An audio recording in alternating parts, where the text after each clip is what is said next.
So, Kia, this today is going to be a little bit of a different approach as we talk about kind of this is our coaching series of 10-minute marketing. And I want to talk today specifically a little bit about the background of champion instructors because we've done some work together since the beginning here and there. And getting you started, and a lot of things that you've been able to do through a lot of different people, helping you on your journey with growing an online presence. So first, before we dig into that, I just want you to share a little bit more background about what Champion Instructors is and how you got started. So in essence, it's an instructional design business, and it was birthed from the pandemic. I basically was a staff development professional for the government, and my son was in TK, and he also was in occupational therapy. And those three sectors, me being a professional HR staff trainer, and him being a student and also being a patient that receives therapy, I noticed during the pandemic, all three sectors came to a complete halt because there was not virtual education platforms ready to continue education. Again, I mentioned that occupational therapy piece because we would physically go to the hospital for clinic appointments for him to receive different therapy. And then we had homework and we weren't able to go to those appointments. So then I became his therapist virtually, but there were different engaging homework kind of assignments and check-ins that the therapist did not have the experience or the platforms to use to actually collaborate with me as a caregiver, as a mother, to give that education to my son. And so I saw a need where in the workforce, there weren't automating tools like Adobe Captivate or Articulate or different e-learning platforms that were available to convert in-person on-the-job training into virtual packages. Champion is, it derives from my son's name, which is Asim. And so going back to his story of being sent home and not having any of his education continue for like a month and a half because they didn't have virtual learning available for his teachers, I thought this was a perfect opportunity to try to use something that I do well, something that I'm passionate about, and could possibly create generational wealth by starting an LLC. And that's the story behind Champion Instructors Education and Training. Yeah, so this is like the textbook fairy tale story you hear about how and why people start businesses because it's something that you were familiar with. There's some passion behind it because it hits close to home. And then it truly came from a need that you saw in the marketplace. And this was around 2020, right? So it's now been roughly 3 years, but a true need in the marketplace during COVID, where you were able to birth this new business based on really firsthand experiencing there's a gap in the market for this kind of service. Okay, so it's been 3 years you've been in business. And I know, like, as a startup, and this is kind of an episode also where I want those of you that are listening that are in that space where you're within the first 5 years of your business and you're trying to figure out how do these pieces fit together? How do I make this work? What would you say, Kia, in your case, what were a few of the first things when you thought about, okay, I've got to begin to get champion instructors known? What were some of your go-to either marketing channels or platforms that you felt like this is the space that I can enter where it makes sense? What made most sense is LinkedIn. I would say that from, when I consider like the small skills trade organizations or companies like, let's say, like the electrician schools, they probably did not have an e-learning platform and they probably had to stop training in person because they didn't have like virtual software to continue to train some of the students that they have. When I think about some of the smaller community colleges, those stakeholders are likely on LinkedIn and maybe not Instagram and Facebook as much. So I would say that LinkedIn was like my first platform that I needed to figure out how to master from a business page versus just like a personal professional page where people would just come and see like my resume experience.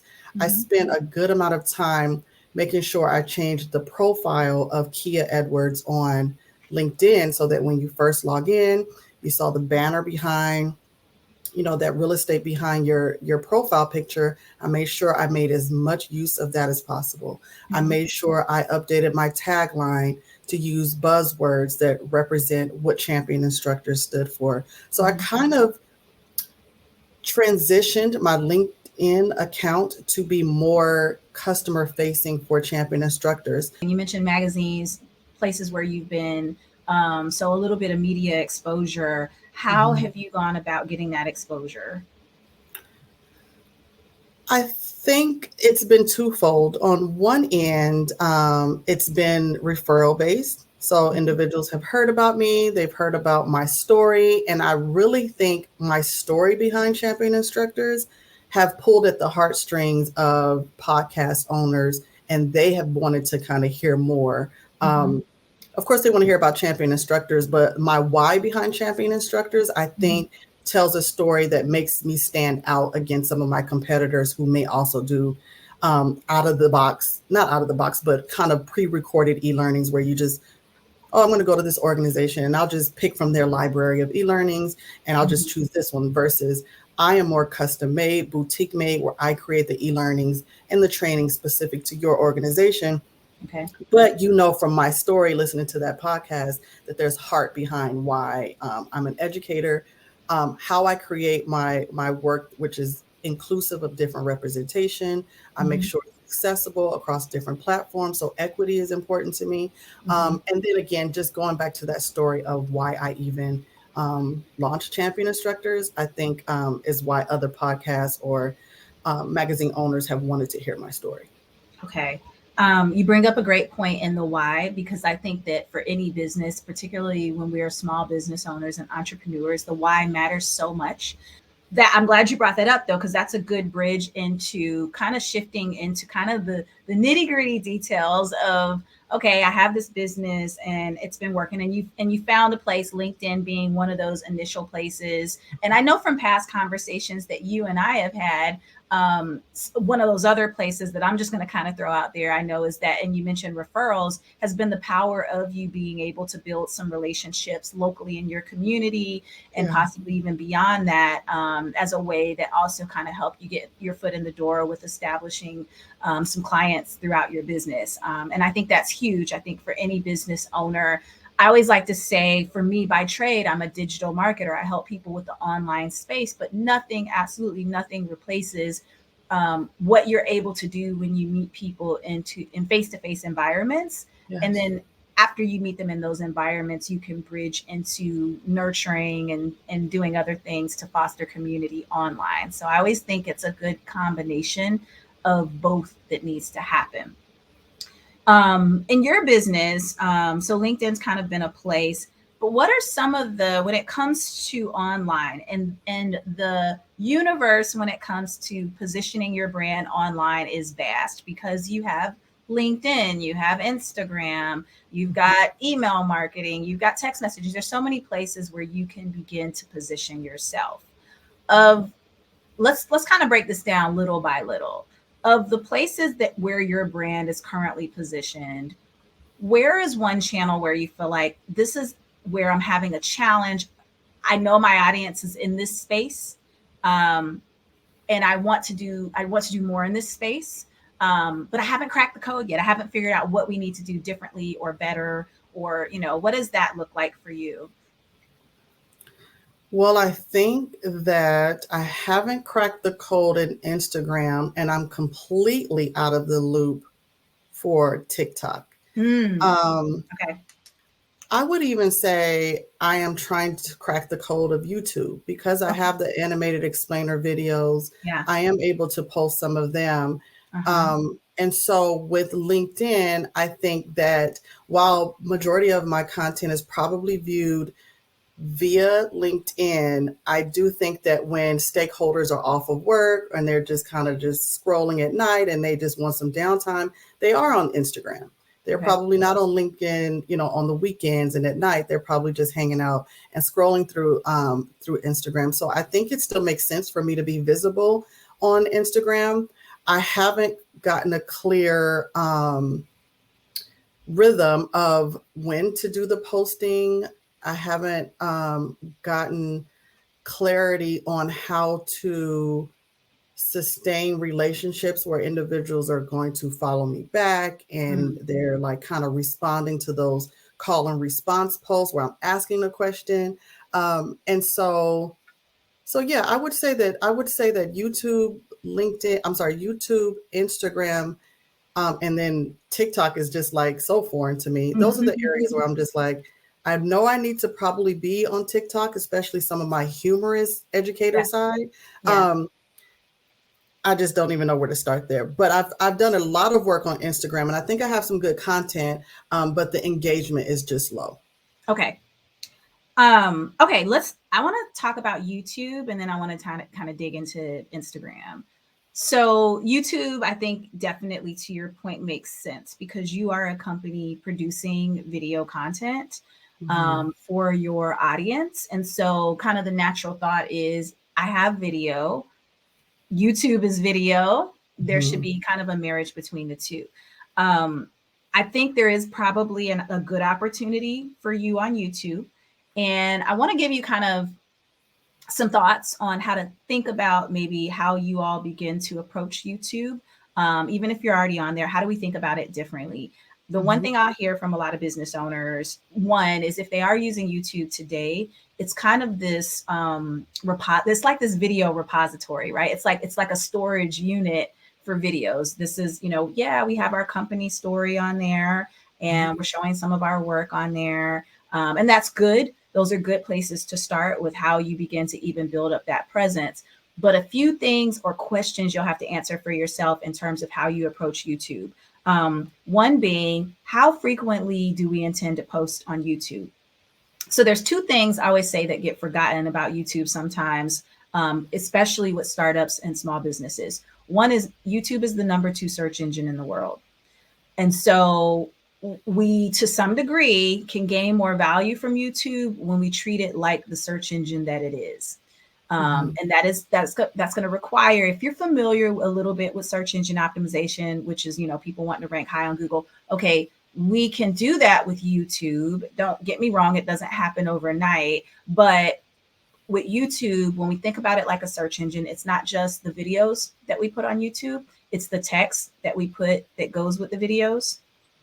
Mm-hmm. It's the descriptions, it's the titles, and kind of like how you said with LinkedIn, you're putting buzzwords into your profile, and that was part of your setup. That's got to be part of how we approach YouTube as well. When we want to get discovered, when we want to Mm-hmm. get found through people casually searching, or the other advantage is 2 places to get found on YouTube, or let's just say for your videos to get discovered. One is within the YouTube network itself, 2 is within Google search results. Mm-hmm. And so the way that we make that happen is how we begin to present the content that exists there. And I'm just gonna, because I have my computer up, I am gonna just casually, I'm gonna pull up your YouTube page just to get an idea of what you have in front of you, and where you all are. Yep. So you've got some videos on there. Okay. The other second thing that we also got to remember about YouTube is that it's a social network. And we kind of forget that too, that this is a network where we have the ability to comment and participate in a community. And people Mm-hmm. have the ability to do that with us as well. So when we're thinking about YouTube, so right now you've got your videos on there that showcases your work. And so part of what we might think about doing is, number one, the question you got to answer for your business when you're thinking about how do I rewire our YouTube visibility is, what's the frequency of how often I'm going to publish content on this particular channel? Mm-hmm. And you kind of take from what you're already doing on Instagram, because I know you have a strong presence there and you have a presence on LinkedIn. How do we take that now and kind of expand that strategy and fold it into YouTube, more YouTube visibility? Mm-hmm. how much would you say, like at this moment in time, when it comes to just producing any kind of video content, how much do you produce video content for other networks, not YouTube? So my 2D animated explainer videos, the content that I have out there is supposed to be serving as like buzz, like demos. Yeah. And so it can take, I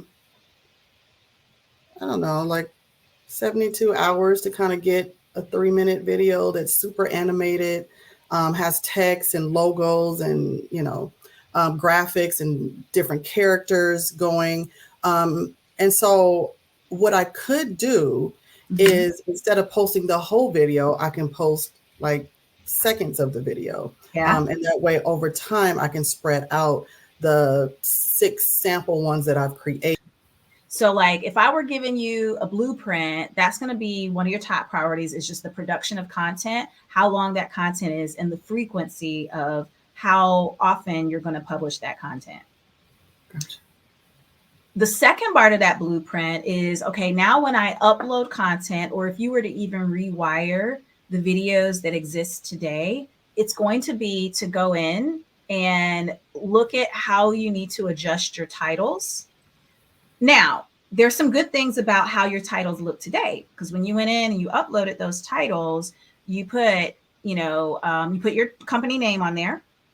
You also use that buzzword 2D animated explainer video. However, that might be your buzzword more than it is your audience's buzzword.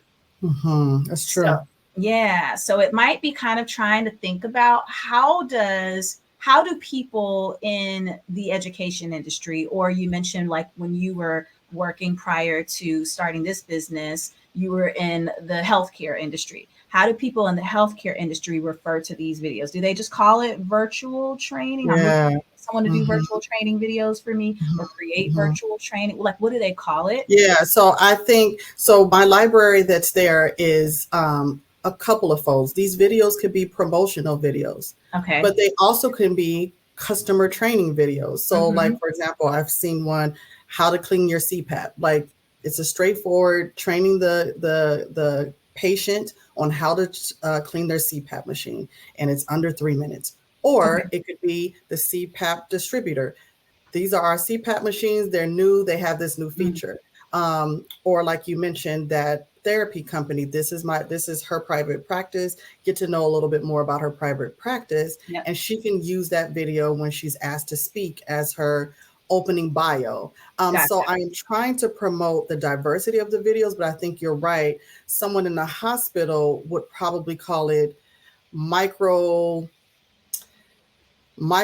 education for caregivers. They might call it something completely different. 2D animated explainer videos might not even be in their vocabulary. Yes. So do a brainstorming list of what you think those words are. And then here's how you test it. Go on YouTube and go on Google and type in those words that you came up with that you're brainstorming to figure out what pops up, and if that aligns with what you're trying to put in front of, like what pop up, does it match what your audience would be looking for? Correct. You know what I mean? And then that's going to help you fine tune what words to put in those videos. And now you kind of swap your current titles, update, make sure you fill in the YouTube description section. Okay. A lot of businesses skip that. That is like a gold mine, because you could write several paragraphs. You get up to 5,000 characters that you can put in that description. That's like a 300 to 500 word article. So you have a lot of words, but again, it's meant to be a description. So it should be written paragraph style. And you could use that to help you get more buzzwords into your description, which is going to help with the searchability of your videos. I think I can take that same approach with Google My Business. Same thing with the naming, retitling some of those buzzwords and posting less over time. I could take a 3-minute and like I said, do it in 15 seconds. I could have like a full month, once a month posting of that one video, but in increments. So yeah, that's a good idea. Yeah. So I think that's a good starting point for your framework. Okay, so we update your title, your description, and then there's a tag section when you're in YouTube. That's the final thing. And you write tags out the way you think people would search for things. So long, what we call long tail keywords, not one word, not explainer video, but it might be 2D explainer video or promotional video for healthcare practice or something Yes. that's more of a phrase than it is just a one or two word combo. Okay. Okay. And then the final thing on YouTube that I'm going to say that would be really awesome for you is going to be to organize your channel. So on your home channel, and this is something I'm going to send you a screenshot later. Okay. Once you start getting these videos, let's just say you're about 15 videos in a few months that you've got published after you're like, hey, I'm going to publish one a week or every other week because it's still got to be manageable for you. Okay. But once you get to a place where let's say you got like 10 to 15 videos on the channel, now you got to actually organize the channel when people land there.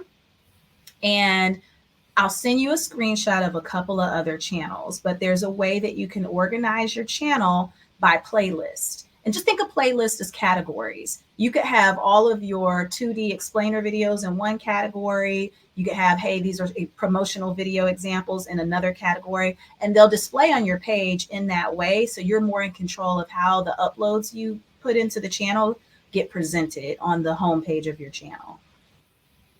And then Instagram, okay, so Instagram, a lot of different things with Instagram. Now, I know you do some videos where you're in the video, right, on Instagram, and I could be getting that mixed up with your personal channel. So on the Champion channel, what kind of content goes up? And of course, Instagram's not just video, but for video Right. content, or just let's say overall content, what kind of content do you typically publish?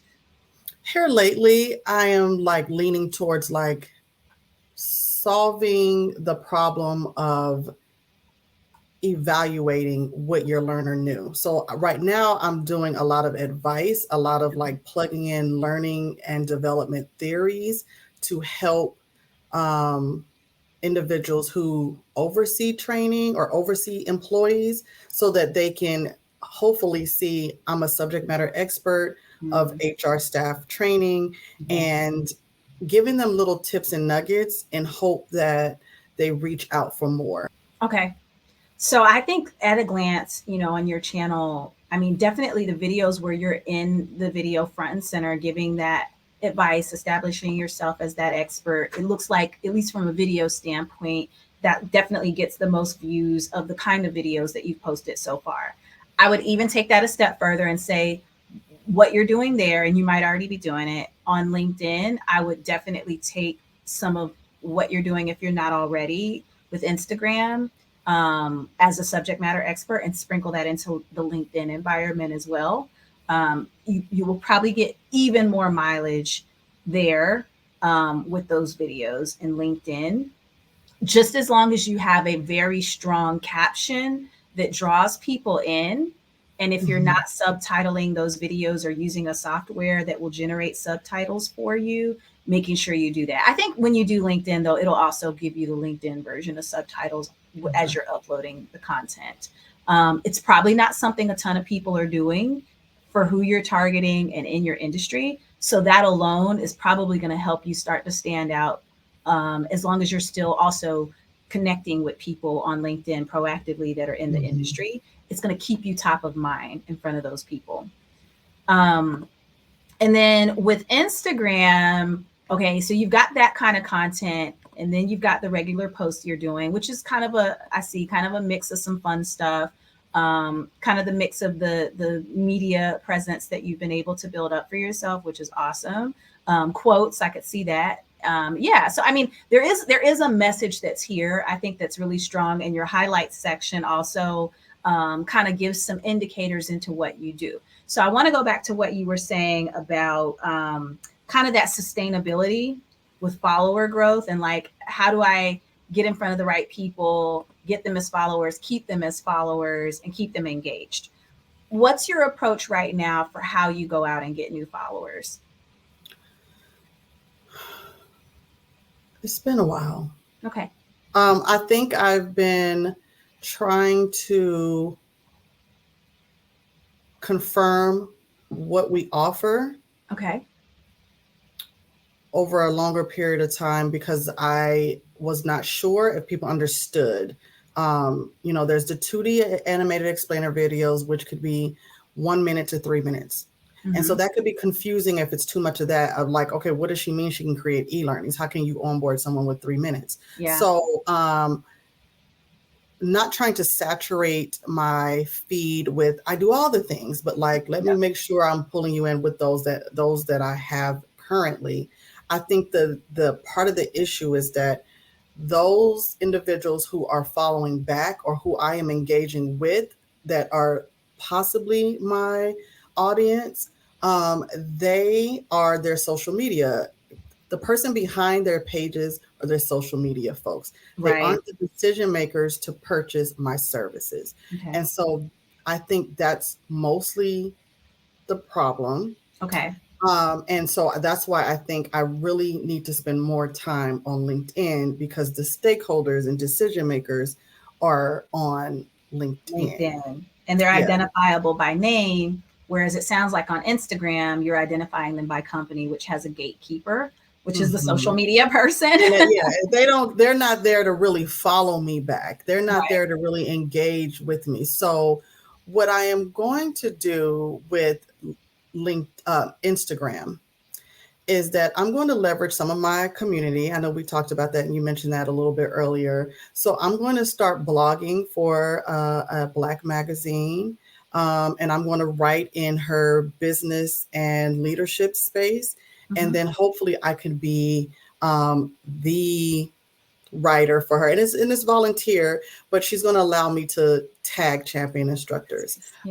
In terms of like other media presence that's not necessarily on champion instructors, I am reaching out to chambers that are here, local chambers, and seeing if I could raffle some of my services like the 2D and animated explainer video at their annual Christmas gala. And then maybe they can, and asking them, could they post my business on their Instagram, because a chamber has entrepreneurs and businesses following them. So I am like looking to use other people's platforms. Yeah. OPP.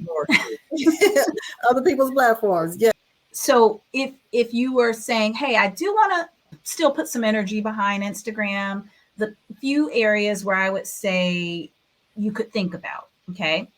One would be to maybe make the consideration of just focusing on one thing on Instagram and thinking about what that is. So is it 2D explainer videos? Is Instagram an audience where that makes more sense, the people you're connecting with? Or is it the fully customizable e-learning? And then again, does establishing yourself as a subject matter expert in an Instagram environment, does that make sense? Or should that again shift completely into a LinkedIn environment? But whatever that is, and of course, that's not something you need to answer at this moment, but think about, what if Instagram was just focused on one thing that my organization does really well, and there are people on Instagram who want and need that service? Yeah. So that would be number one. And then number two would be, if you are looking to connect, I would skip connecting with companies, because they're not going to follow back. And to your point, you're going to have the gatekeeper if you DM them. That's always going to be in play. And sometimes those gatekeepers can be very helpful. I've been one of the gatekeepers, and they will pass the message, but sometimes it's useless. That's reality. And so it's twofold. Either A, you're going directly after, and you mentioned you're targeting small and medium-sized businesses. With small businesses, you can usually find who the founder is with a lot of small businesses, but it also might depend on what industry. And it might be a cross-reference of you being able to utilize finding some of those people on LinkedIn, and then seeing if you can find them on Instagram and reaching out there. Probably second to LinkedIn, but as another place where you can begin to forge a connection. And then what I love that you said is, again, kind of going back to the idea of the offline and traditional marketing. So as you begin to work through those chambers, let's just say, for example, you decide I'm going to focus on 2D only for Instagram, 2D explainer videos. Then in the environment of going out and let's just say you raffle off this holiday season some 2D explainer videos, get the success stories behind that, find out how they're using it, ask them if they're willing to share a headshot, ask them if you could share that story in a future article for the publication you mentioned you're writing in a non-right that. And when I say that, you might combine that with your expertise and maybe highlight their company, not in a self-promotional way. Yeah. You want to definitely be careful not to cross that boundary. But you could take something like that and find multiple ways to leverage it. But the best place to leverage it would be on your own website and on your own social media, and taking that success story. And now Instagram becomes a mix of this one product, the success stories behind the product, and how you help people use that product or, and what you can do for them. Yeah. And then you kind of continue on with finding the right people. And maybe as you find them and connect with them, DMing them. And maybe now you've got this YouTube channel that's got a little bit more on it, and you send them to the playlist or the category on your channel that's just 2D videos and say, hey, I'd love to connect with you, and here's more of my demos. Or maybe you don't do that at all. Maybe you just ask them some questions about what their needs are before, to confirm if this is the right kind of service for them or if they need it at all. And if so, in that DM conversation, you have these other places where you can guide them, where you can show, yeah, this is what we do. We've done a ton of it, and we can do it for you. Yeah, I love that. It's a list of stuff to think about. And everything I told you realistically could take 6 to 12 months to implement. Okay. So we take baby steps and we prioritize, and you take so we've talked about LinkedIn a little bit, Instagram and YouTube, and even TikTok. To me, again, TikTok is not in your 12-month plan. If I were kind of helping you map out what the future looks like, unless TikTok does something dramatic and drops something dramatic that says, I need to get there right away. Maybe it's just, hey, again, you might put some videos on there, but it's not a focal point for you. Yeah. Because it already feels like I'm spread. Yes. And that's why I am looking into the automated scheduling content software to kind of lessen me, like triple the work posting on Facebook, Instagram, and LinkedIn, and changing how it looks in the layout. Like, how can I use one program that tackles 3 of my mediums, and seeing how that works out. Yeah. And you mentioned that. What platforms are you using when you are pre-scheduling that content so you don't have to be in front of it all day? Yeah, I used Sendable in the past. I had a social media coordinator who was using it for us. And I feel like the frame was not coming through appropriately. So I need to go back and see who out of like Hootsuite, Sendable, Later, there's another one. Yeah. Which one first priority services LinkedIn? Yeah. Which one is also going to frame the graphics or the picture to look how it needs to look on LinkedIn and Instagram? Because one thing I can't stand is for Instagram to look all crazy. So what's next for Champion Instructors? Now you've been in business 3 years. What do you see on the horizon as you all continue to grow? I am recently certified in several of those local, like small business, Black-owned business, woman-owned business categories for government, for the state. That's my next priority, is to these government bids, city bids, and just learning how to apply and sending everything in on time. I'm also planning to do like outreach to schools, because they do contracts sometimes for like one-off trainings and things like that. So building those relationships and that presence with government, county, and school districts is next on my agenda. Very cool. Well, congratulations on your growing business, Kia. Thank you so Thank much you. for letting us peek behind the curtain of your business and really sharing some of the things that you all are getting stronger at. For everyone else, thanks so much again for listening. Stay tuned for our upcoming episodes, both interviews with entrepreneurs and where they're winning with online marketing and digital marketing and social media, as well as more coaching episodes to come in the future. Bye, everyone. Thanks for listening. Bye. Thank you.